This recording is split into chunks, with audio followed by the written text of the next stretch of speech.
Who the fuck is supporting Torval? Maybe she's Honestly, like in a Kiwanis. Plus Like 4 strongholds? Who?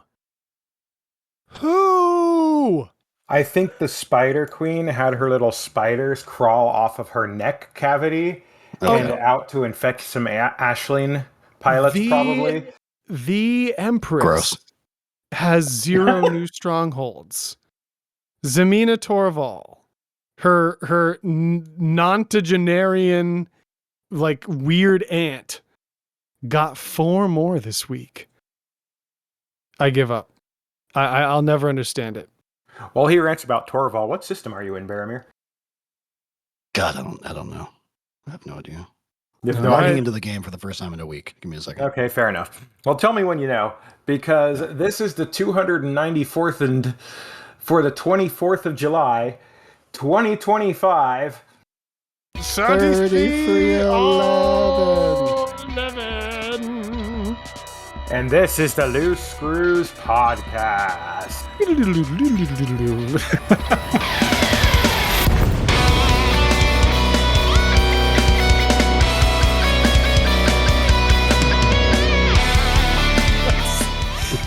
Brand new theme song. Screw the guitar. We got to get the trombone. Right. Don't worry, we'll finish it off. Okay. Anyway, so the bot that does our sounds is still not working. So we're just using the default one built into Discord, which has. I miss the old soundboard already. You miss it. Well, this is what the old soundboard thinks about. Oh, Jesus Christ! I don't know. This is not going to go well. Right. I'm just kidding. Let's see here. Where are we? What's happening? Who's podcasting? That weird spot when you're trying to get your engine to turn over and it just won't crank over. That's exactly where I'm at. This is the auditory equivalent of the podcast right now. Let's go around the horn, Lark. It's a small crew tonight. It's the B team. It's the farm league. Yes, farm league. Loose screws. Loose screws farm league. Intramurals, baby. Intramurals. So Daxi, how's it going? It's going great. I am still loving the game, except this fucking decay mechanism. But we'll get to that later. Yeah. Did not get the Panther Clipper in game. Sorry, guys. Sorry, cargo haulers. Maybe someday. But did not get the Panther Clipper in game. And in not real life. Huh? It's not just a cargo hauler. You know, Lark, someday, and I get it, right? I have overcharged every power plant, regardless of whether or not that made sense. But then one day I had to come to terms with the fact that each module has its purpose. And when I tell you that turreted cannons are not the game you play with the Panther Clipper Mark II, I need you to come to terms with that, buddy. They're not yet. I'm doing some engineering on my lasers to help those. The glove doesn't fit the hand. Nope. But yeah, I'm super jazzed for the power creep and the new CG to get the increased cargo capacity whatever the hell they're called. Capacity. Yeah. But that's life in the life of Daxi, real life. Everything else is going cool. No new mystery illnesses coming out of the Old Testament have swept into my household, and that's a good week in the Daxi house. So, take it away, B. What about you? Nice. Ooh, let's see. It's been a week. It's been a fun week. This weekend, I saw Superman. How is it? I haven't been able to go yet. How is it good? Oh my God. Okay, so to bring it home, I live in Cleveland, Ohio. Dox me. Try it. I dare you. Play the trombone. Come on. Cleveland's great. We had that one fire. Boo. Our condolences. Do continue. Well, listen, Superman was born in Cleveland. All right, not Kansas. No. He was born in Cleveland, baby. And here's all the people backing you Ohio. up. Okay, Collinwood, Ohio, a suburb okay, of Cleveland. Wasn't he born in that? Two high schoolers came up with the story of Superman. Which I forget their names right now. But this is the home of the idea. No, that is Marvel. That is Marvel. Stan Lee and what was the other guy? Somewhere in the world, there is a nerd screaming at their speakers right now. Yeah. And if you're listening to this, we apologize. This is, your problem though. The first one's on us. Everyone after that is your fault. Yeah.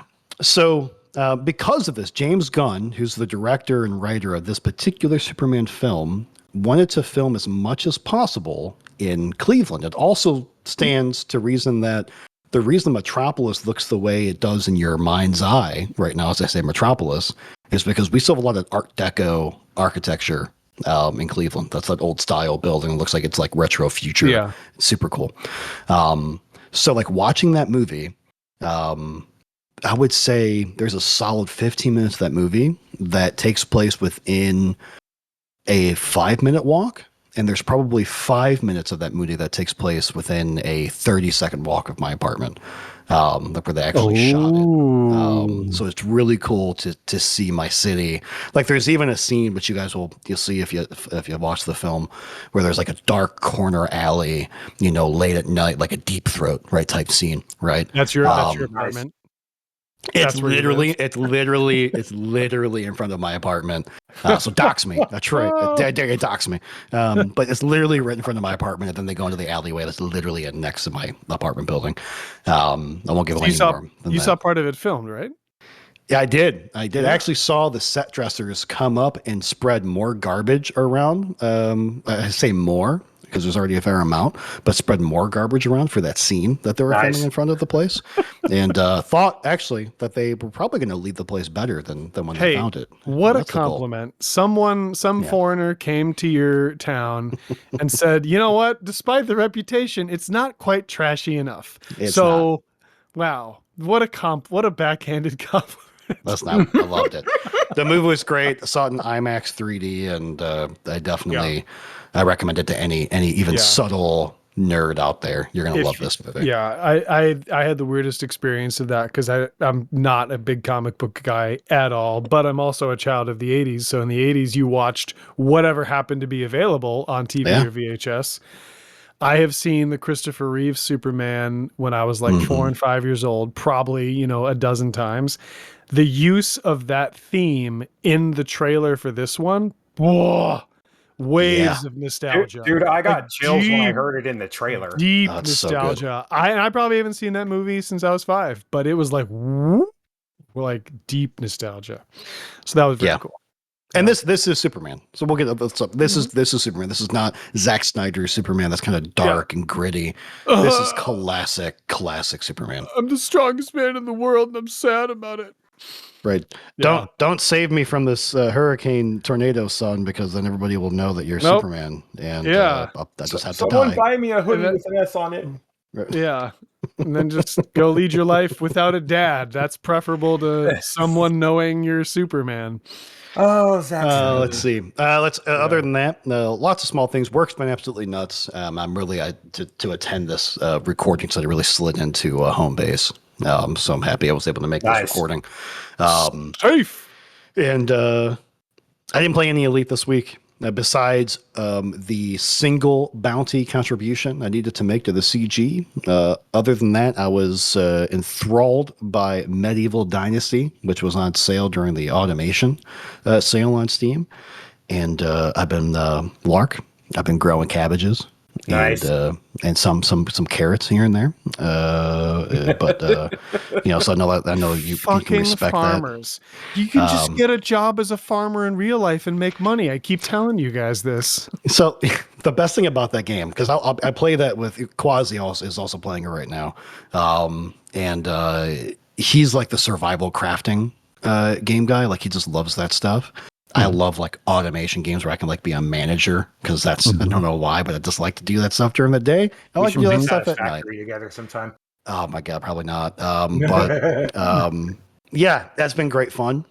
And now I am going to fly the Panther Clipper for the first time tonight. So, Lark, over to you while I try to figure out how to deploy this thing.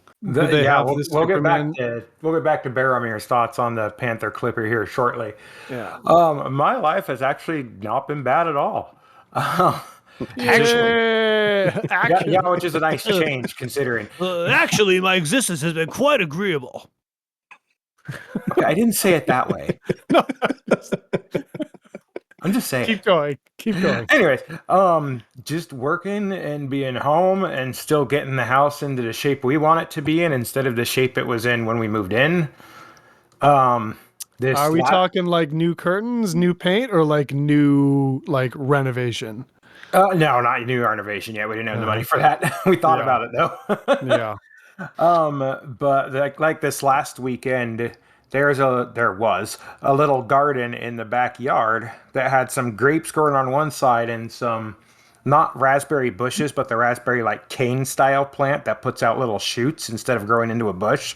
Mm-hmm. And they had just taken over the entire garden. And it took work to get that out, man. I had to use a chainsaw. I had to use my weed whacker, but they are both under control now. Oh, yeah. That was a freaking workout. My heart rate got all the way up to 158 while I was doing that. That's a specific number. How do you know that? Because I started getting cold sweats, so I came in so my wife could take my blood pressure because I have high blood pressure, so we need to watch that. Oh, wow. 158. That's when you take a break. Yeah, that's exactly. That's what I did. That's when you call a timeout. Red zone. Red red zone, we baby. should sit down for a little bit. Yep. In game, I have been enjoying the heck out of the Panther Clipper so far. I've gotten into combat once, and I'm not quite happy with my build yet. I'm probably going to take the cannons off, but I'm still trying to make them work because I'm me. They didn't let you launch enough SRVs at them. No, but I did launch some SLFs at them. This thing has only Guardian fighters in it just because I could. Dude, those are the coolest ships in the game. They are. I love those things. The audio and the visual design is just whoo. Yeah, I'm running the plasma ones because they're just so cool. They're just so good. And yeah, I'm really, really enjoying the Panther Clipper so far. I got the Stellar Edition, and I am turning this into my literal do-everything ship. Like, I got cargo and passenger crap on this at the same time. And SRVs and fighters, and it's a mess in here. I love it. Right? I always loved ship elite ships that can be a Swiss Army knife, which is why the Anaconda is one of the best ships in the game. Yeah. Fight me, Trax. Oh, he's not here. Nah. No, he's moving. So he gets a pass because moving sucks, even if it's a good move. Yeah. Well, cool. So anyways, so with that, we are going to roll. Mm-hmm. We're going to roll right into the squadron update, and here's the music for that. Take it away. So much mileage out of that sound. Take it away, me, I guess. So it's been a week since anyone said anything on the podcast that the BGS is still broken. So just so everyone knows, the BGS is still broken. And just because I like resetting the counter at this point, ask Scout, take that, Oblivious. I can't believe it. The 4 horsemen ride through Screwspace of war, famine, plague, and lockdowns are going on. There's a war in BD plus 49 at 3937 for control. We're up 2-1 as of the recording. There's a war in 5 Andromeda, which is 0-0, but we get Kovalevski Orbital, which is apparently a juicy prize. There's an outbreak in Kaupatak. Kaupatak.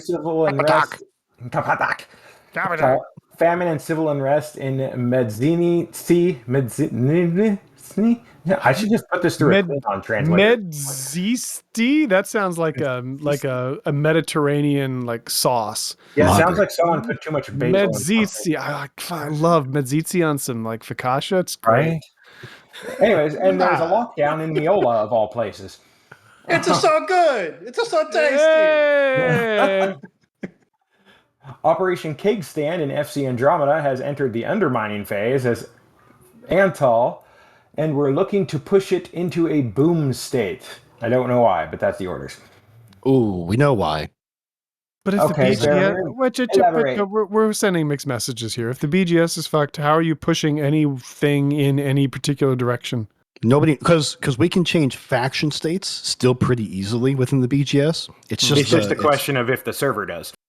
Yeah, it's the controlling state, like who actually controls the system or the asset. That's the thing that's for sure broken. When there's too many things happening, who wins the war, that type of thing. But for Operation Keg Stand, Antal now controls FZ Andromeda. Are they supposed to? Who cares? Right. And we're going to take it back, but we're going to take it back.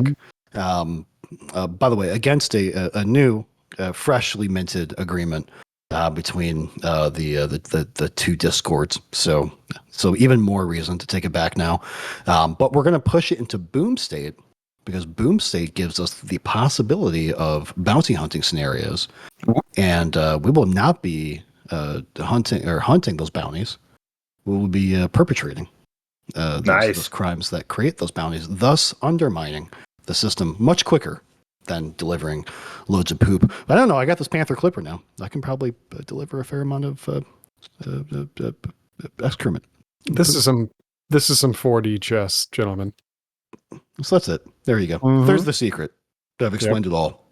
Anyways, and the Tartan Spartans are back and are waging war against our ally, the Order of the Sepulchre, in the western Piscium sector. We've sent whoever is willing to go and can to go help them. But I mean, it's the Tartan Spartans. They're literally hot and sweaty for combat if they're awake. So, it is what it is. Is there a place called Tart? Is that a place? Because Tart. I sincerely hope so. That would mean that they're from Tart. All right, let's continue. Wasn't that the straight to DVD sequel to 300? Yes, Tart. This is Tart. Yes, except it's a baking competition now instead of a historical based movie. Still had guys in sandals though, and that's what we came for. God in heaven. Anyways, Loose Screws is now in 260 systems, controls 71 of them. We have 198 freaking stations, 329 settlements, 95 installations, and a megaship. And a partridge in a pear tree, if you ask on Christmas. And with that, excuse me while I die. And that was it. Yeah. Mark, it's been great knowing you, buddy. Roll credits. And we seem to have a little emergency here in the studio. So see you guys. And with that, we're going to roll right into the power play update. Take it, Baromir. Take it away. That's all we could afford. That's all we could afford. 5 seconds. Yeah, there's cutbacks on the sounds. It's been a whole thing. It's all budget cuts. Come on. Tariffs, budget cuts, the whole thing.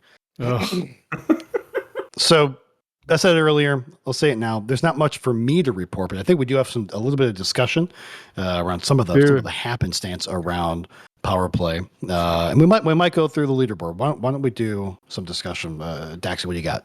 Let's go. We need to highlight this fantastic web application for power play. It is. Let's get the URL here. This is a compilation of all the data of how the powers are changing and moving. In my opinion, much, much, much better than any in-game thing, which basically gives you mostly useless numbers. That is a Frontier. Hire this person. Just saying. K5elite.com. Kruger 5 came up with this very basic website to give you the actual lowdown and power play and what shifted that week. There's a couple different scoring ranks, but all of them they give you a weighted system of getting what the ebb and flow of power is. Whether or not someone gains an exploited system versus a stronghold system is not the same. So Frontier's internal game report, after if you're listening, take some cues from your fan base who's doing your job better than you are.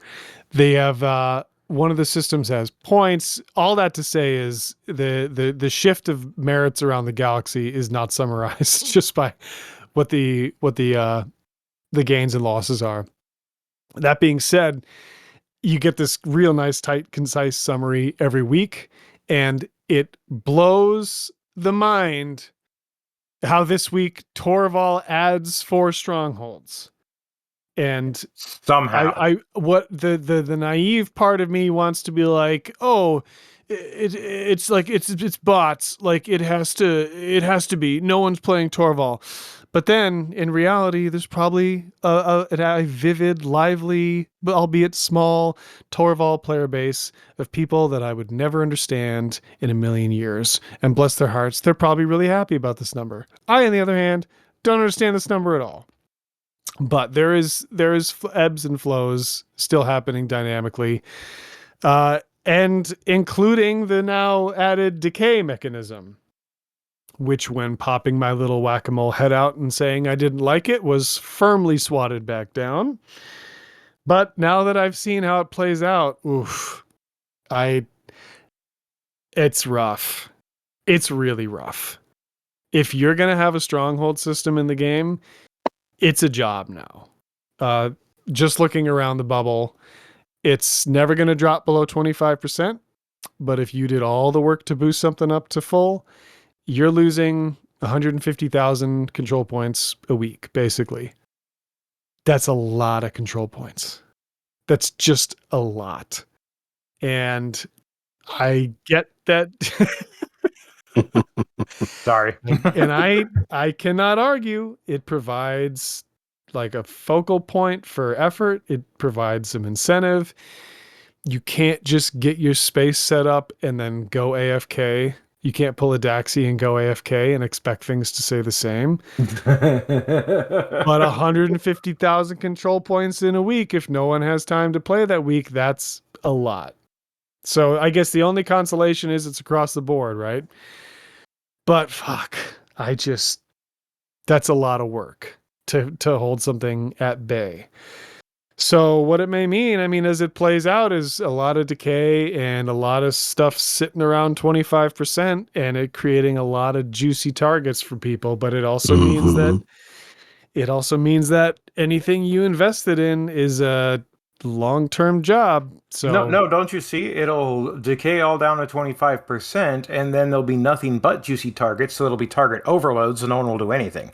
Therefore, nothing changed. yeah, It's genius. I just, Hope what I hope, and this is my hope. My hope is that it creates the incentive for players to have dynamic shifting around and to stage attacks. And what I hope is that it doesn't demoralize a player base from having put a lot of effort into something and watching it waste away. So that's the take. I don't know. B, what do you think?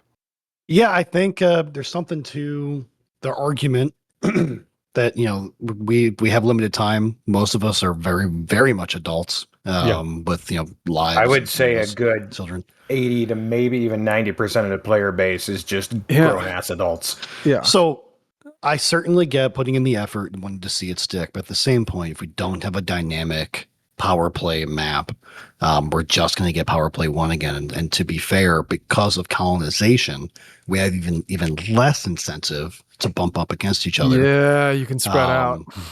Yeah, so I mean, without colonization, eventually we would have gotten to a point where there were no longer any more systems to expand into, and then we would have gotten conflict no matter what. All the agreements go out the door. Yeah. There's no more resource. If anybody's played Civilization to Or the end Eve. game, or Eve 2, yes. But if you're playing, you know, Age of Empires or Civilization, any strategy game like that, and you've defeated all of your enemies except for the one guy, you have half the map and they have the other map. Guess what? No more treaties. That goes out the door. So I mean, Gandhi will nuke you if you play Civ. Anyways, there's your pro tip. But yeah, I think I'm a fan of this. I mean, the closer you are to that 100% fortified or 100% stronghold, technically, I believe 100% exploited as well, you're going to have that decay on the control, and it will be higher the closer you are to 100% than it is to 25%. So it is, you know, I'm looking at Ashling's Inara page and her, not her OnlyFans, but her Inara page. Okay. Jesus Christ. Oh my God. You guys are disgusting. Degenerate. Oh, I have the wrong link. What the heck? Well, where is it? I need to know where it is so I can avoid. So there's a lot of strongholds here to look at, which is page specifically. 84% stronghold right now, 156,000 decay on it. Scroll down a bit, 52% stronghold, 71,000 decay. So there's definitely a slowing down of that decay the closer you get to that 25%. But yeah, guys, get your stuff up to 25% and then go do something else. Yeah, just go do something else. That's a lot to hold, man. That's just a lot to hold.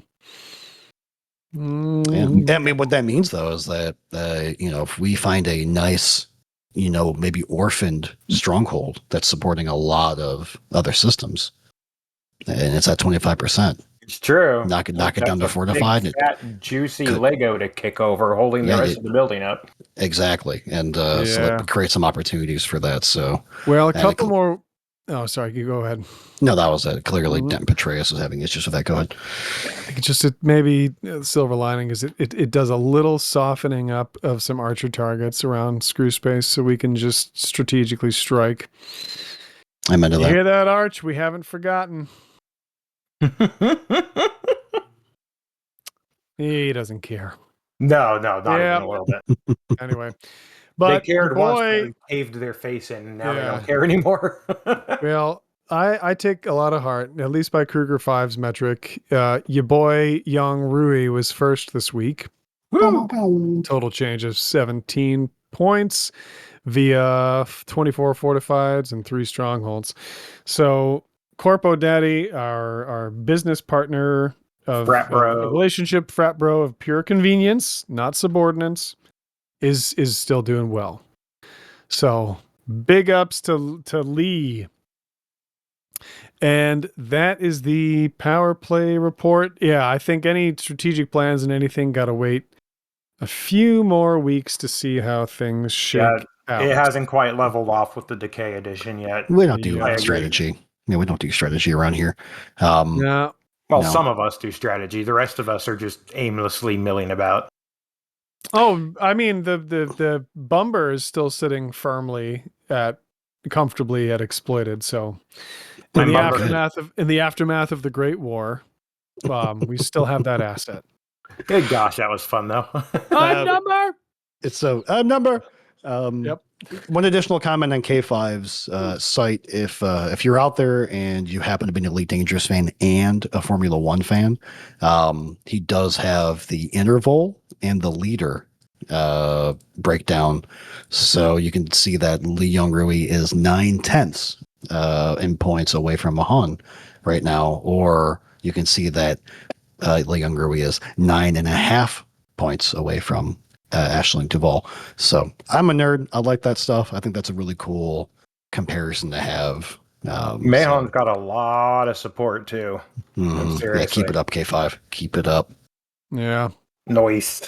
Basically, anyone in the galactic bubble north is Mahone by default. So, yeah, I think he's going to spread a little too thin, like butter over too much bread. But we'll see. They could God hand a couple more combat CGs, and I'm not going to complain at all. So, not at all. Does that mainly have to take the Ring of Power to the Great Annihilator at the center of the galaxy? Oh, there's one station no one knows of that has one single commodity for sale, and it's just the ring. It's just the one ring. That's Raxla. Fucking Raxla. Yeah, so that is the perfectly average, normal power play report. All right. For cycle 37. So let's move on to the Galnet update real quick, because this will cover what we're going to be talking about anyways from here on out. B, I can't read. Come on.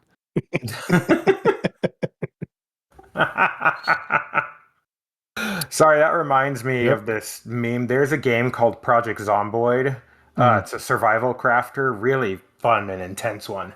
Would recommend. But there is a trait you can take in that called illiteracy, because it gets you negative points, so you can then have positive points to spend on positive traits. That's sort of how it works in that game, right? And if you're illiterate and try and read a book, the game just goes, "You're illiterate and cannot read," and does nothing else. There were some very choice, very humorous Fallout New Vegas dialogue choices. If you took it's just the equivalent. Basically, you're like a bumbling idiot. Very well done. So real quick, Galnet update. Panther Clipper launched on the 22nd, which was 2 days ago. Baromir hasn't flown it yet, and there's a CG going on for some nice racks. And we all love nice racks around here. So that aside, chicken Aura for that, and Baromir. How's the Panther Clipper? Well, I'm on my carrier. I've just I just engineered those thrusters. You have to do that before you jump. And I'm just looking at it in the free camera right now. And we were talking a whole lot about how it might have looked like a frog in this shape. And I got to tell you guys, it now resembles definitely a four-legged creature of some sort. Almost like a fat dog, the way it's like sitting right now. It just has a really nice side. I gotta fly this. There's your ship name right there. Let me get back to you, but I'm launching now. You know, I've stewed and raged over all the amphibious comparisons, and the low point of my week was seeing a screenshot of someone's Panther Clipper, one of the early access people, landed on a planet. And I'm like, son of a bitch. It's a frog. It looks like a frog. God damn it. I'm not going to lie. That boost. Post had me cackling for low like point of my week. Wait, what boost? Oh, the audio? Is it good? No, the post you made of, damn it, it looks like a frog. It did, man. I got to share my audio so you can hear this, actually. Can you do that? I mean, the listener, you can't hear this, so go buy a Panther Clipper. Okay, you people. All right. But anyways, so far, pretty maneuverable. Just kind of flying around the old carrier here. To my mind, it actually feels a lot like my T10, and like even better than it when you start engineering the drives. Well, my favorite thing to come out from it this week is the conspicuous level of detail that the entire cockpit has. Like front to back, things you can't necessarily see if you're just sitting in the chair. So, is it a Baromir, if you drift, you can go into the camera mode and look around the bridge. It's not a cockpit. This thing has a bridge. The bridge. So it's like back behind the seats, I see what could be a freaking tactical station, and there's like sensors and analysis over on the other side. And the point that conversation about ship interiors comes back to, I feel, is entirely misdirected, and I think it has been the whole time, because the conversation is always about what gameplay options does it contribute. Is this something that you then get sick of and ignore? And I think that the entire conversation has avoided the fact that so much of operating in a space simulation is a feeling. And having played Star Citizen for all its faults, and having played Starfield for all its faults, the act of getting in your ship and there being a physicalization of that space has a value that has nothing to do with the actual gameplay of it. It's too long didn't read version is my immersion. It is a simulation game, right? Yep. It's kind of baked into the fabric. It's the feel. It's the part of it is the extension of the fact that why a game like No Man's Sky is great didn't resonate with me at all, because you're never really anywhere. You can teleport everywhere. The galaxy map doesn't have any real shape or form. You're never a place. And in Elite, the game is set up that you feel like you're at a place, and there is limitations and distance involved and time involved, and that engenders an experience of the game that's not quantified by like, oh, I was able to press these buttons in this mini game and have fun.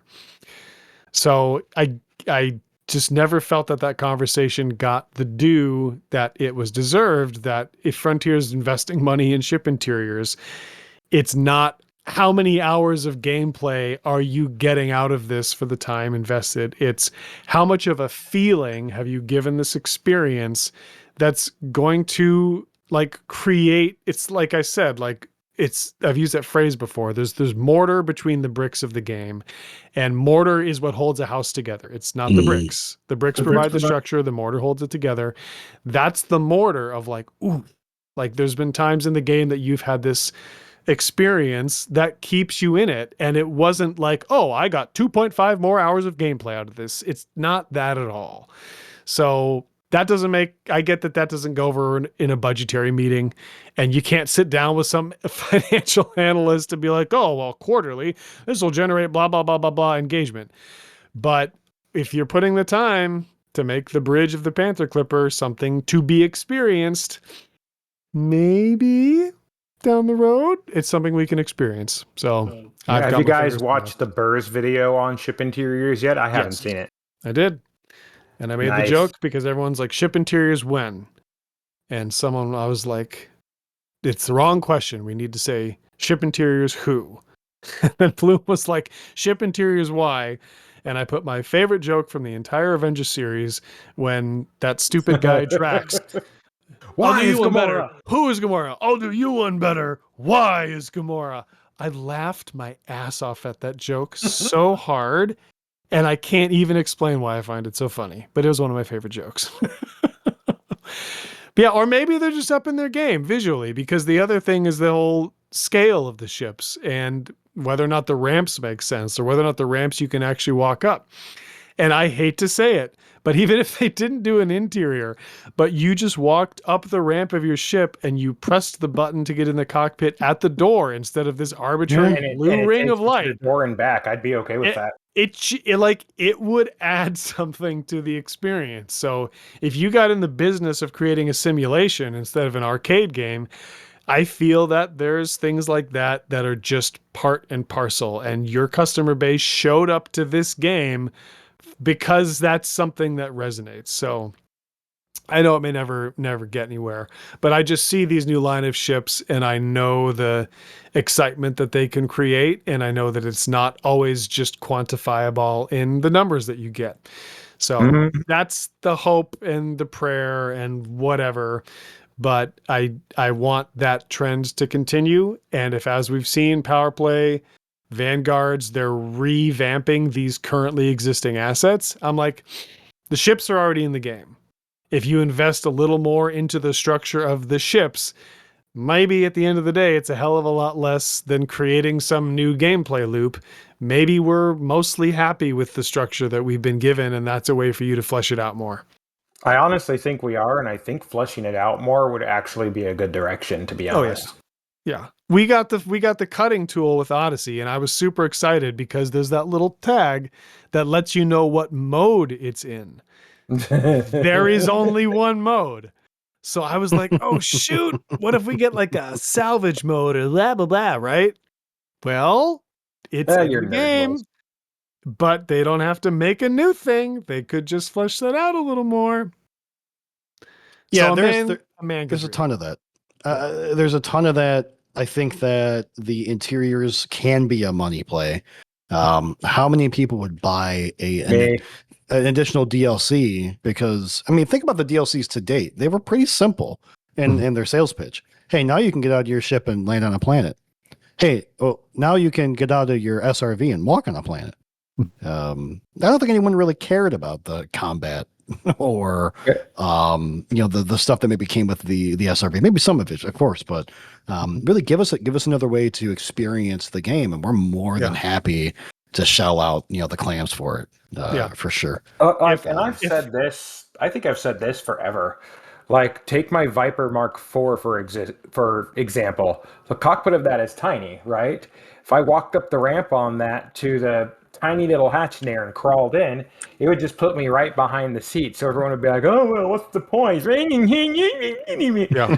And the thing is here's the point: if you can even if it's just like you walk up the ramp and press the button on the door and it takes you to the back of the cockpit door. Well, what if there was a tiny living area for you behind the cockpit door too? Yeah. And what if you even- did arcs for yeah. pillows? Dude. I'm just saying. If you haven't, that's if you brilliant. did, yeah. If and I Free I ideas, get- FF, just saying. Yeah. And I get that the crossover between Elite and Starfield wasn't much, and I feel that Starfield got a lot of unjustified flack because Same. it was an RPG. It was a Bethesda RPG that happens to take place in space.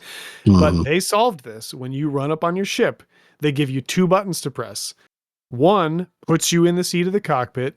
The other makes you enter the ship. And having played Starfield a ton, more than half the time, I would get into the ship. Because there was something to do or just part of the experience of it. Mhm. So it's not like there's technical limitations to that. You could even give someone that option where it's like, well, I don't need to run through my ship right now. Cool, then just press A instead of X. Yeah, and if I was Yeah. out exploring, for instance, and just out in deep space by myself, I think 100% of the time I would press the button to go to whatever the other area is first, and then walk over to the cockpit just because immersion, you know.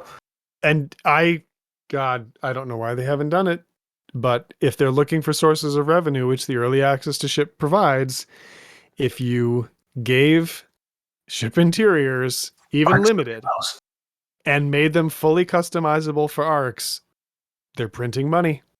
I know this player base, so we can be all like, well, I'm going to stick by my morals and I'm not going to spend an arcs until they fix my pet issue.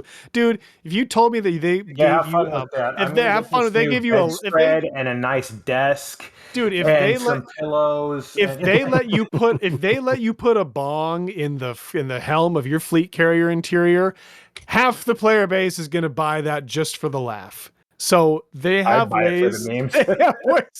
They have ways to print money with this game, and I'm And not. you gonna know be where like, I'd place that, Daxie? I would place that like sort of on a shelf, but hidden behind something else, so you're not sure if it's there or not.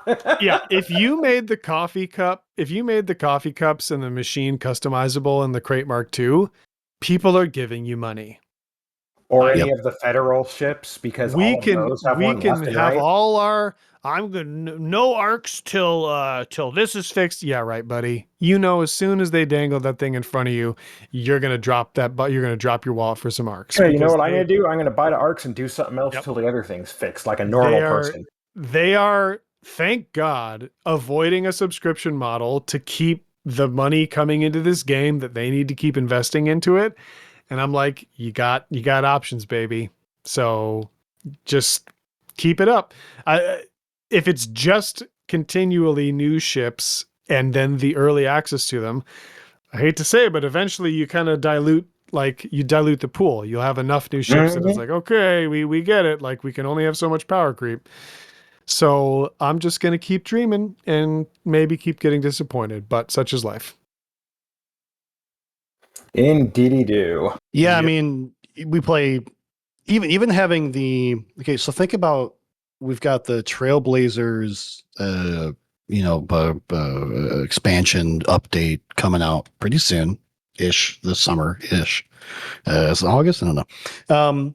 So that's happening, and they introduced a logo creation system for the Vanguard squadron things, and they ripped that right out of their F1 manager livery editor, which I'm also a nerd and played that as well because managers in the name. And yeah, guys, that could be posters. We could pay arcs to be able to customize the interior of your ship. We already have decals, for God's sakes, and you can only have 3 decals on the outside of your ship. There's probably a fair amount of walls on the inside of your ship. Oh, and also, what if I had a place that wasn't, by the way, my cockpit's, whatever, what do they call the bobbleheads? It's not a bobblehead, right? But what if I had a place to show off trophies, right? I'm playing the game, I'm earning these accolades, I'm attending these events, and I want to sit in my quarters and enjoy looking upon my trophies. Players love that crap. Okay. Oh, frick yeah. I'd put my stupid Federal and Imperial Navy crap on a wall and stare at it. Mm-hmm. Sure. It's ownership, right? Mm-hmm. Like why are there 1,000 heads of dead deer hanging on walls all over the place at Grandpa's house, right? It's the feeling of ownership. So I keep coming back to so much of this game for me is the feeling it creates. I get it. I'm not a number cruncher. I don't give a shit about meta, but I know human beings, and I know that feeling of resonance can carry a lot of weight. So I know that they've announced this big unnamed feature after Vanguards. I keep saying Squadron Vanguards because someone made that joke. Squad Guards, Vandrins. Yep. They've got this uptick in inertia, and I've been proud of them. So I really am keeping my hopes up.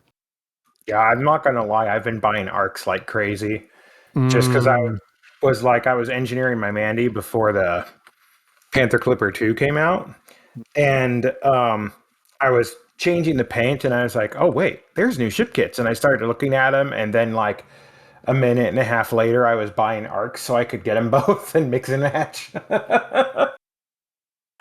Oh, frick. That's just me, though. I have poor impulse control. Dude, I've come a long way. When I started playing Elite, I didn't know what microtransactions were and was morally offended. I said, no, I purchased the video game. I will not give you $1 more. And then I've been spent 7 years, and it's like, dang, the baseline option to maintaining a game like this would be a subscription like Eve. Mm-hmm. And I gotta admit, man, this is my forever game, but I'm like, dude, if they switch to subscription, I'm not doing it. And I don't know if that's just a hang up on my part or not, but I'm like, I will do what they have now where it's optional. You know, that's basically the same for me too. Wallet. Yeah. The last time I had a space game that I paid for, it became a second job that I paid for. And my gosh, yeah. Like if they could send out a demographic like census of the Elite player base, they're gonna realize getting a little gray around the edges, getting up there in the years, right? Time's limited. Life's got a lot of obligations. And I'm sorry, like this is not your Zoomers player base running around hitting up the Discord, checking out the latest patch notes. It's like, dude, I come home, I'm tired, man. I'm just tired. Yeah, I come home and I drink a Monster, so I have the energy to play a video game. You do not make this game another job and give us a subscription fee and make it that obligation where like just keep going the way you're going. We're going to give you money when we're happy, and we're going to take a break. We want to take a break. And I think they could strike that balance and keep it going for a long time. No, I think they're pretty close to that balance right now, personally. Yeah, so. It feels good. It feels good. I'm not going to buy the Panther Clipper, but that's just because cargo hauling is not exactly my gig. It's more than a cargo hauler. Yeah, this feels like it replaces the Type 10. Yeah. Right? In every way. For sure. Yeah. So the Type 9 gone, yeah. Type 10 gone. Good mothball. And I gotta say, I don't mind that. I can joke about it being power creep, but I'm like, those ships, like, they're what, like 6-7 years old? They were great for what they were. They served a purpose, right? I don't need the game to like sundown and then a new game to come out to be happy. I'm like, I'm perfectly happy with the framework we have, and we can call it power creep. But if new ships come out and make other things obsolete, it doesn't mean they were pointless. Something doesn't just have value if it exists in perpetuity. It had its purpose then, and the game has moved on. I am perfectly fine with a new asset coming in and supplanting an old one, as long as the company doing that doesn't get predatory about it. But that's something that I think Frontier's done pretty well. So I'm going to continue to gripe about the power creep, but I don't actually care about it at all. I think it's fine. Yeah. So anyone who's listened to the podcast knows just how much I care about my Type 10. I engineered the hell out of that thing. I turned that ship into a literal battle star, and it could tank like one too. I was face tanking a Corsair and 2 cutters at one point, and I was winning against one of the cutters while doing that. I love that ship. And I am feeling more and more like the Panther Clipper is going to replace that. And I'm still trying to figure out how I feel about that because I love my T10 so much. I put so much effort into it, but my gosh, this ship is just better in almost every way that matters to me. You know what I mean? It's not necessarily better on paper, but for the feeling it gives me, how it looks, where I can put all the weapons, how I can set everything up, it hits that sweet spot for me. 100%. And 100%. They got me. And I don't want to retire my T10 yet. I had a very tearful farewell to the Cobra Mark III. I spent the most time of any ship in the game in the Cobra Mark III. Cobra Mark V came out. And I was like, whoa. Oh, Mark V's so good. God, that's sex. Okay. And I had the ship kit for the Cobra Mark III, and I loved it. And she and I had our farewells, and I'm perfectly happy with the time we spent together. And, like a book is not bad for having come to an end. You enjoy every chapter in its own time. That's a good way to think about it. I like that. You enjoy every chapter in its own time, and then you reach the end. So I'm in the Cobra Mark V now, and now the one thing I will not say is what I said about the because everyone's flying Cobra Mark Vs. I will not insult it in the way I insulted the FDL, which is, as you've heard before, the Fer-de-Lance is the tribal arm tattoo of the Elite Dangerous universe. A ton of people have one. And it took no imagination. I won't say that about the Mark V because I love flying that ship. It's so good. And I hate the Fer-de-Lance. God, I hate it. Well, there's also a specific play style associated with the Fer-de-Lance, right? That maybe adds to the tribal tattoo. Yeah. It's kind of like characterization. I get it. You peaked in high school. Okay. Cool. Yeah, you wear affliction still, and it's fine. It's fine. Oh my God, I forgot about that. That's so true, though. You still drink Rockstar. You haven't switched to like an adult energy drink. You have that like MMA brand clothing. Yeah. Okay, cool, man. Great. So intense all the time. I took jujitsu when I was a kid too. Okay. I am walking on the bow of my my new. I was about Panther to go Clipper. to you for that. How are you feeling? Yeah, how's it? All right, so it's a chunker for sure. It's a chunker of a ship. Yeah, this ship, it isn't that much bigger than the T10, but my gosh, does it feel bigger than the T10? It doesn't fly terribly though. It's actually fairly maneuverable in my short distance with it. It's actually pretty good in Super Cruise. I'll need to take it out for a Super longer. Cruise, I compare it to an Anaconda, which isn't great but isn't bad either. Like, it's not nearly as bad as like a T10 or T9 in Super Cruise. Oh my gosh, that's like pulling teeth. Yeah, it's vector thrusters are as big as like the Adder's engines. Yeah, they're nozzles. For the vector thrusters on this, they took the engines off of Adders and shoved them in a spot on the ship. That's actually just an adder shoved in there. Just the whole whole ship. But on our cargo rack look like an adder. Right. On that conversation around ship interiors, I am staring into the helm, right into the bridge in these windows. And I got to tell you, I'm pretty close to a ship interior experience. Just got to get in there. Just right there. It's right so there. Close. It's not to say it's not like it's not there. I just would clip through everything, probably, right? Everything is not physicsed in there. But the bridge actually that's a pretty low polygon. That's 007 polygon count right there. But that's because you're on the outside of it, so it doesn't need to be the high def version. Yeah. that's what it is. I have found some Horizon planetary assets on foot in Odyssey and been like, Jesus Christ, it's like PlayStation 1. Did they not mean for me to get this close? Yeah, it's like GoldenEye 64 level graphics.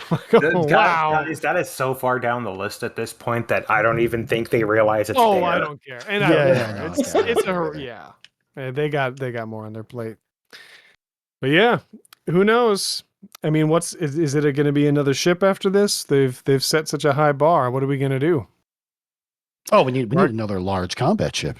So my pie in the sky dream is that the Van Squad Dren update is going to. Sorry, I had a stroke there. Is going to fix whatever's going on between power play and the BGS, because it's going to recontextualize how both of those get their influence. I love you, Lark. I think doesn't have a rat's chance in hell. Let me dream. I don't think that's going to happen at Let all. him cook. Let him cook. Yep. Maybe he will. I just don't have any faith it will. So there's hope. I can just I years ago saw a detailed breakdown about how the BGS work. I think from the guy who designed it at the time they were designing it. I mean, this was an old video by the time that I watched it.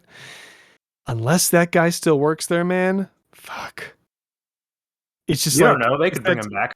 It's that scene where the newbie cop has to defuse the bomb, and the bomb squad guy's on the radio, and he opens the panel, and it's the spaghetti. And One day from retirement. Yeah, is it the green one or the red one or any of the 18,000 other cables in this box?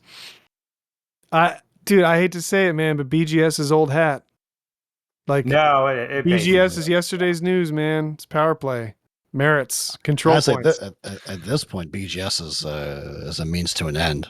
Right. Because we're doing crazy things with the BGS just to get scenarios to pop into a system, and that's literally. And I'll message Nurgle. I'm like, if I blow up a bunch of ships in the system, does that give us a pirate attack, and then we can fight pirates or something?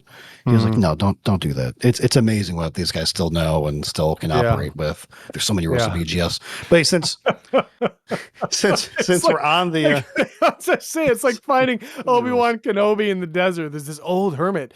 There's this guy out there. I think he knows the BGS. Oh, the BGS.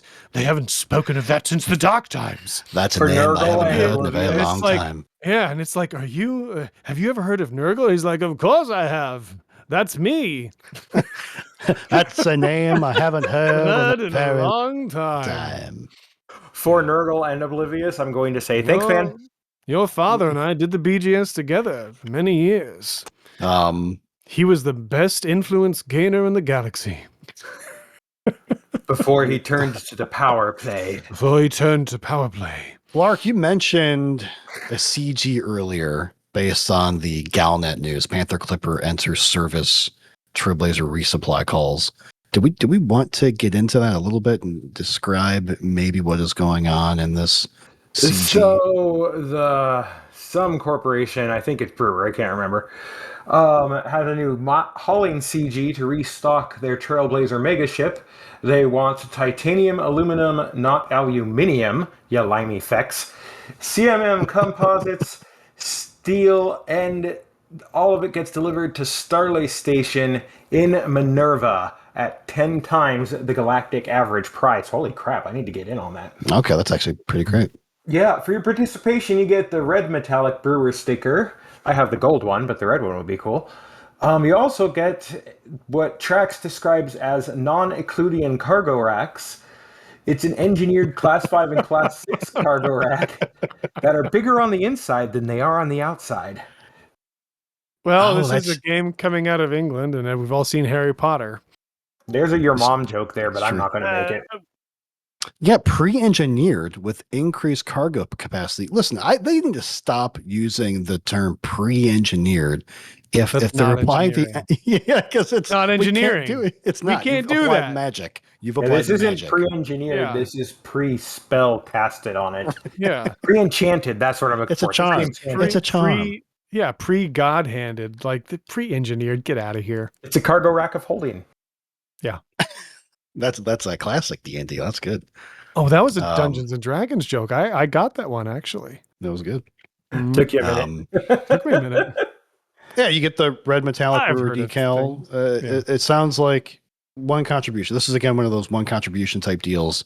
Do a thing, get the Class 5 and 6 larger capacity. So now you can really optimize your Panther Clipper. Because just to be clear, this is the Stellar Edition I purchased, which, by the way, pretty expensive. All right, just throwing it out there. Is it stellar though? You know what? 100% worth the money to me, but I would not pay $1 more for it than that.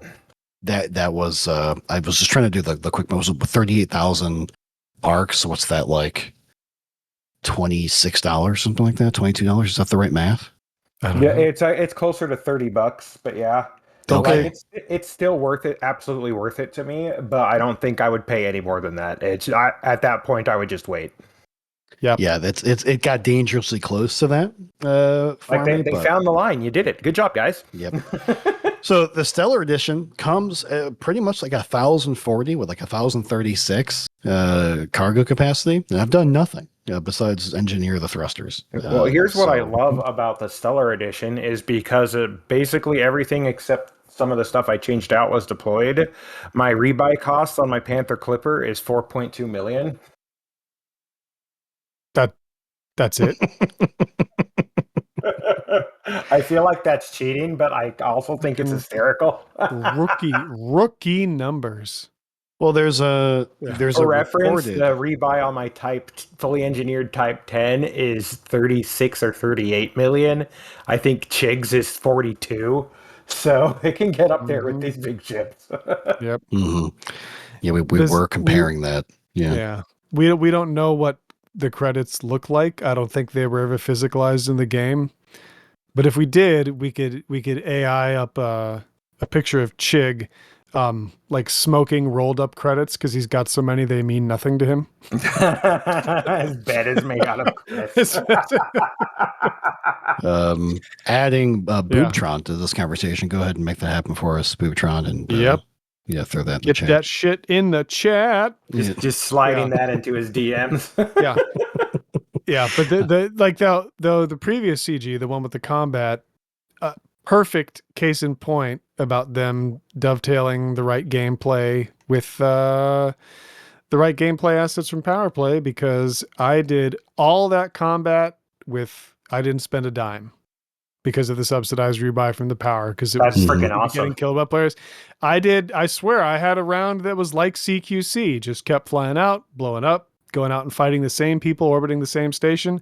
Got blown up, I don't know, 6 or 7 times, blew up a few other people, didn't pay a dime. Yeah, so I blew up a few people in that. I got blown up a bunch in my C10. I fought another player in my Anaconda. And everyone bitches about the Anaconda. I'm like, dude, you can kind of hold your own. Plus, it's fun. Plus, I'm not paying for the rebuy. So yeah, I just want. During that CG, my T10 took out an Anaconda, it took out a Clipper, and it took out a Fertilance. Yeah, and their much better engineered friends came along. and I get to tell people that I blew up a ship and then leave out the fact that Baromir dropped the shields and actually did most of the damage, but it doesn't matter because I landed the final shot. Oh man, I appreciate you so much for saying I get to ride that high. I get to ride that high for months. So I'm just hoping they get the next. There's a player behind me. I see a hollow triangle. Let's see what happens. Sorry, I'm just doing my part for the CG right now. Nice. Yep. But it's all good. But yeah, that CG was the perfect. There hasn't been a lot of large scale conflicts that were, they had multiple powers and there's a bunch of eyes on it. And this was great because our friends at Kumo crew, specifically Franz, murdered me like 3 times. And again, because of I'm also space rich, but because of the 0 rebuy, I really couldn't give a shit at all. And I really need to get my Power Play rank up. Man. Oh yeah, absolutely. It's a game changer. Granted, again, we're space rich, so it's really not for us, but it does make it feel a little bit better that there's really no stakes here besides your time in the game. Right now, it's just your time. If you've already done all the pre-work, but oh my God, I'm sorry. I am seeing a Panther Clip Mark II from another player flying it in the game for the first time. Jesus Christ. There it is. Wow. It's huge. I thought the Type 10 was a city block. The Type 10 is a city block. The Panther Clipper is the city block and the streets and sidewalks around it to the other side of the street. It's a municipality. Right. Wow. And this thing's like, they Cool, did cool. really good with the hardpoint placement on this if you're using turrets, because the turrets are just freaking everywhere, man. Yeah. Like every point of the ship, you got full coverage in a sphere, no matter what. I do like that they've been presenting the Panther Clipper as obviously a hauler, which that's obviously what it's optimized for. And then the Stellar Edition comes completely decked out with turreted lasers and multi-cannons on every It's so every good. hardpoint. It's like, well, you might want to try this. You might want to try it. But hey, Yeah. how about some clear specs? Just to round off. Now we're not the shipbuilding types, and to be fair, Nope. this ship might never get the treatment that we've given to other, kind of outfitting adventures. But let's say we do, right? It's a large ship. The reported price in credits is 301 million credits. That will make it the most expensive ship that you can buy with credits. I think we discussed a little bit on the Discord that if you add, your preferred power plant, your preferred thrusters, Yeah. and the reactive armor is, because I looked this up last time I was in a station. I have just under 1 billion credits because I spent a lot of credits in the CG since I don't have a high power play rank. There was a lot of rebuys, man, but it was fun. I don't care. But the point is, my credits are low enough. I cannot afford the reactive armor for this ship. Wow. The reactive armor for the Panther Clipper is 648 million credits and change. God. Good. Wow. Freaking gosh. Wow. So that's just under the total price, I think, for the Anaconda, like all outfitted. Yep. So if you bought a just baseline Panther Clipper and wanted to turn it into a combat ship, you're looking at an easy 1.5 billion credits sunk into the ship before you even start engineering it. Wow. It is silly. It is so high, and I love that. Wow. Well, get your cargo hauling on and get that 10 times galactic average. Exactly what I'm doing, man. Because if you miss the Thargoid War, you're not looking at an easy source of credits. So, just doing a quick Etsy check, if you just A-rated all of your core internals, even if you didn't worry about buying anything else, and life support, whatever you wanted to do, and sensors, whatever you want to do, you're looking at 1.35 billion. Just to put it together. So that's just with and is that before shield and weapons as well? Yes, but that's just core internals without any discounts or anything. 1.35. That's reactive surface, your A-rated power plant, your A-rated thrusters, your SEO or optimized frame shift drive. Yeah, I mean that's hefty.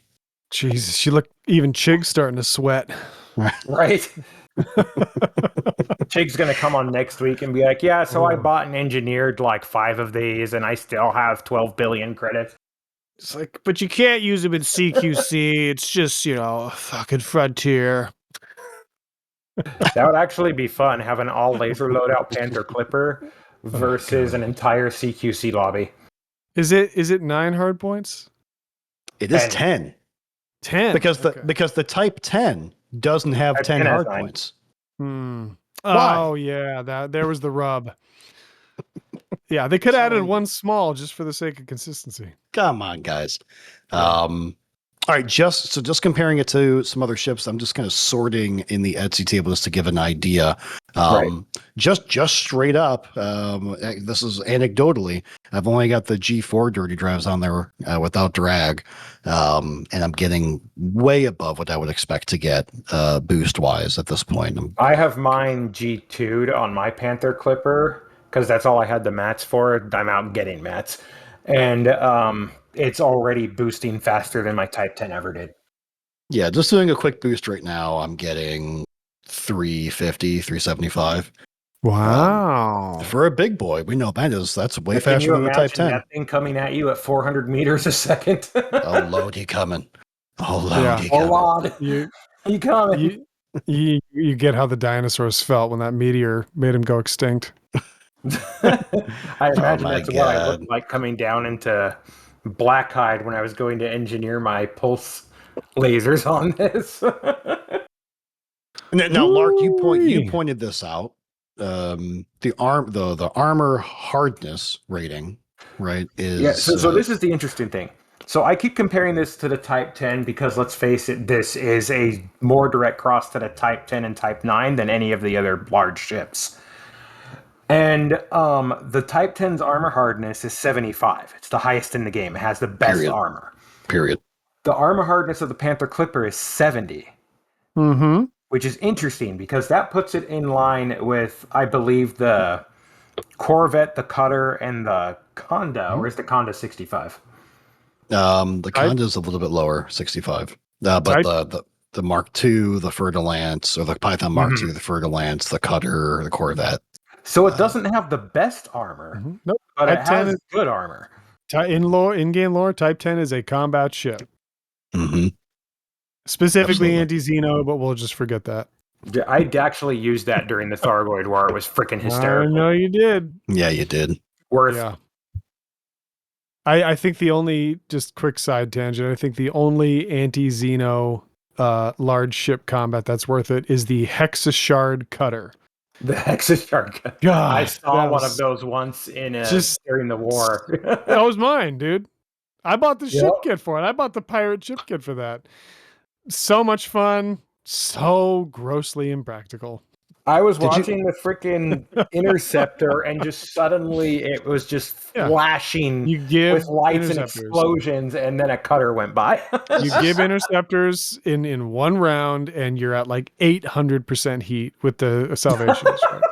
This is where you come in with the shards. That's what I Well, love. that's how the shards thing, came though. from. That bet you the Panther Clipper has more thermal mass. Got to stick the 6 shards on the Panther Clipper. See So if I'm she can actually stomach it that heat a does have a little lot better. of thermal mass. I'm actually Mhm. using a size. Oh, what was it? I think it's a size 4 or 5 fuel scoop on this, Mhm. and I was literally just parked next to a white star, which are always hot AF when you're trying to refuel off of them. And that thing never got above like 50-60% heat. It didn't care. Yeah, it's this new generation It's of like the ships. T10. It runs cold. Oh, yeah. Hold up. How's it in Super Cruise Overcharge? Oh, it's completely fine. It doesn't even Yeah. move. Doesn't even move, huh?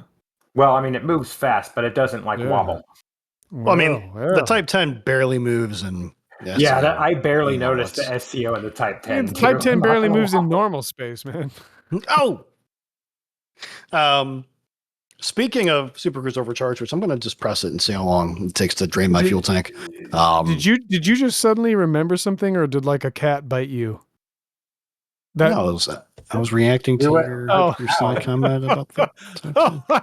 It's like, did he just get like bit? Yeah, that would be like a Charlie Brown yelp. Ow! Exactly. Mhm. Yep. God, that's just in the memory banks, isn't it? Mhm. As far as fuel's concerned, I just hit SCO on the Panther Clipper, guys. I've not looked at my screen since. I'm looking at the Etsy table. I'm still burning SCO at 68% heat and doing pretty good on the fuel. There's 128 tons of fuel standard on the Panther Clipper, which is just matched by the Beluga liner. All the other big ships have 64. The Defender, Yep. the Cutter, and the Type 9 all have 64. So double the amount of fuel. This thing's going to be a great hauler. It's going to be a great tritium miner too, since you have to do a bit of traveling to go find a pristine ring. Personally, I think this ship, while obviously built to be a hauler, is going to be, just because of its size and the amount of weapons and armor you can get on it, is going to end up being just a fantastic multi-purpose ship, because that's what I'm building it as. Just past 80% heat. Continue. And it's just like, literally, I have a ton of cargo room. If I wanted to run passenger missions, I have room for that without changing anything. It's just, I love it. It's so good. The best ship in the game is the ship you don't have to enter the outfitting screen for. 1000%. Everyone's fussing with modules. You know what I'm doing? I'm hitting launch. And that is how the Viper Taking Mark IV and the Type 10 became my favorite ships. I'm taking off, baby. Hell yeah. All right, and last bit here. Some quick facts for you. It's got 2 large hard points. It's got 4 medium hard points. It's got 4 small hard points. It's quite the assortment of hard points. It is the most of any ship in the game, period. So it's got the biggest fuel tank. It's got the most hard points. It's got the most cargo. Why isn't this the best ship in the game? I'm American. This feels like this is the best ship in the game because it's got the biggest numbers. It's a F 15,050. Right. How many dualies are on that? That's the BPM on that baby. Get those rolling coal people in the Panther Clipper, and a whole freaking city is suddenly in a smog alert. Oh God. It's got 6 utility slots. And then the big highlights on the core internals is a size 8 power plant, size 8 thrusters. How could it have anything besides size 8 thrusters? By the way, the only other ship with size 8 thrusters is the Imperial Cutter. Mm-hmm. So that rivals the that T10 when it comes. I thought it did. Now the T10 has 7. It's a size 7, but it's really like I don't know, like 18 size 3 thrusters. There's the engines on that thing. It really is. Be honest. Good thrusters was always Gudemeyer's thing. So this is Zorgan Peterson cutting in on their action. It looks like it. Zorgan Peterson has always been kind of the Temu brand Gudemeier. So oh my God, what's Saw Kruger? Oh my God. Saad Kruger is Amazon. I thought they were Gucci, man. I've never owned a Saad Kruger. I've never owned a Saad Kruger ship. Not even once. Never owned a dolphin? Never even bought a dolphin beluga. You should go buy a dolphin and boost it. Never will. Nope. Never going to. Okay, so on the next podcast, we're going to follow up with Daxi to see how his dolphin adventure is going. Never gonna happen. And I think that's really it. Those highlights. Mm-hmm. Yeah. If just a quick note to the listener, if you haven't gotten into the new CG, system chat's hopping again. It's old school shit talk again. So get in the CG. If nothing else than system chat. All right. Yep. So if you guys don't have anything else on those things, I think we're going to move over to the community corner. Mm-hmm. Yeah. It's kind of fitting. It's your boy in the community corner. Oh God. Oh my God. I'm sorry, everyone. Yeah. Smash that like button. Yeah, boy. Sorry. We've lost now that no one's listening anymore. They're all gone. So to everyone who's not listening now, Alec Turner has posted the new trailer for the Drakir Rally. It's an SRV rally race. Starts August 10th, 3311. There is a link to sign up in our show notes if you need it. The final leaderboards for the 10K the Buckyball Way. Shay Blackwood, to the surprise of probably nobody, won the regulation with the Cobra Mark V category. And Darpel, how do you say that? Darplata 94, thanks for the help, guys. You're welcome. Won the Unlimited category in a Mandalay. Makes sense. Also, the Burr Pit is planning another Pie-In, Pie Hard with a Vengeance. It's on Saturday, 7/26 at 1800 UTC. It's basically a hauling CG for their bakery colony in HIP 106080. Materials will be announced at 1745 UTC before everyone starts. Has there ever been a more wholesome group of people than Burr Pit? Absolutely not. The answer is no. They're just like everything, a little microcosm of everything that's good in the world. This is what we think of maybe the fuel rats. Man, but like the fuel rods are helpful, but there's just a certain like well-rounded wholesomeness to the entire burr pit that just warms my heart. And this is what we think of the burrs. Yeah, never. God, these fucking budget cuts. Never change every single one of those. We love you. Well, good. Oh, I think that's it, boys. And if you haven't, please add your voice because it's been 36 weeks and it's at 39. least 35 weeks late for the fix for the issue that expired and has been reposted about the power CZs being empty in open mode. There is a link in our show notes. Go update the thing, damn it. Come on, B. You know Lark can't read either. It just didn't update the show notes both times, okay? It's just 39. I keep getting numbers wrong.